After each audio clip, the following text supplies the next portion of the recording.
សន្តិភាពគឺជាគ្រឹះនៃសុភមង្គល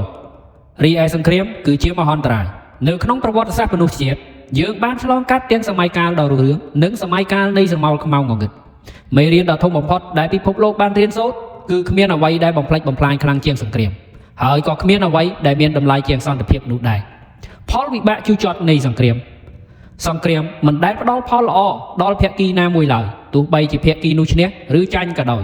ផលវិបាកដែលបន្សល់ទុកមានដូចជាការបាត់បង់ជីវិតនិងប្រត់ប្រាស់សង្គ្រាមបានឆក់យកជីវិតមនុស្សរាប់លាននាក់បន្សល់ទុកនៅស្ត្រីមេម៉ាយកុមារកំព្រានិងការឈឺចាប់ដែលមិនអាចបំភ្លេចបាននៅក្នុងចិត្តគ្រួសារនីមួយៗការបំផ្លិចបំផ្លាញហេដ្ឋារចនាសម្ព័ន្ធសាលារៀនមន្ទីរពេទ្យផ្ទះសម្បែងនិងសមិទ្ធផលដែលបានកសាងរាប់សិបឆ្នាំត្រូវបានរលាយបាត់បង់ក្នុងពេលដ៏ខ្លីវិបត្តិសេដ្ឋកិច្ច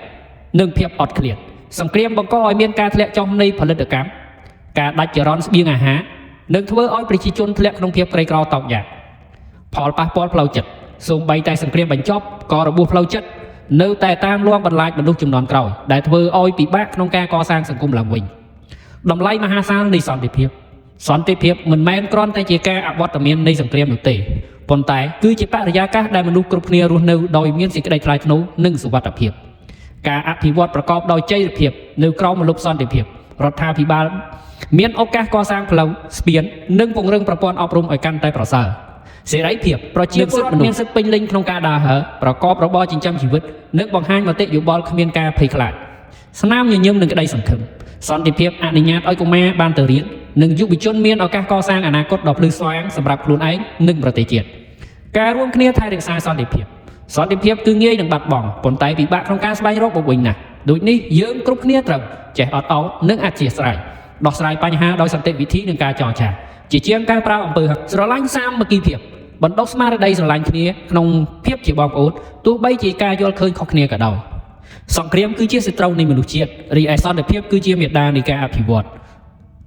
យើងគួររួបរวมគ្នាថែរក្សាសន្តិភាពដែលកំពុងមាននៅក្នុងដៃដើម្បីឲ្យពិភពលោកនេះក្លាយជាកន្លែងដែលពោពេញដោយក្តីស្រឡាញ់និងការរីកចម្រើនសម្រាប់មនុស្សគ្រប់ជំនាន់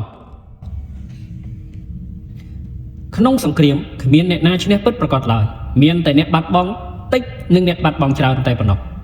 សង្គ្រាមគឺជាសាច់វៀនដែលមនុស្សមិនស្គាល់គ្នាសម្រាប់គ្នាដើម្បីផលប្រយោជន៍មនុស្សដែលស្គាល់គ្នាតែមិនព្រមសម្រាប់គ្នាក្នុងសម័យសន្តិភាពកូនកប់សពឪពុកម្ដាយតែក្នុងសម័យសង្គ្រាមឪពុកម្ដាយត្រូវកប់សពកូនខ្លួនឯងសង្គ្រាមមិនមែនសម្រេចថាអ្នកណាត្រូវនោះទេគឺវាសម្រេចថាអ្នកណានៅសល់ជីវិតសន្តិភាពផ្ដើមចេញពីស្នាមញញឹមនិងការចេះអត់ឱនឲ្យគ្នាសន្តិភាព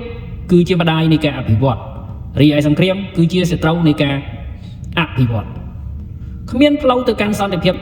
ឡើយព្រោះសន្តិភាពខ្លួនឯងគឺជាផ្លូវដែលត្រូវដើរសន្តិភាពមានតម្លៃបំផុតនៅពេលដែលយើងធ្លាប់ឆ្លងកាត់ភ្លើងសង្គ្រាម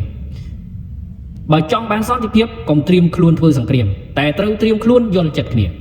ការបង្ហូរទឹកមាត់ដើម្បីចរចាប្រសើរជាងការបង្ហូរឈាមដើម្បីដណ្ដើមជ័យជំនះ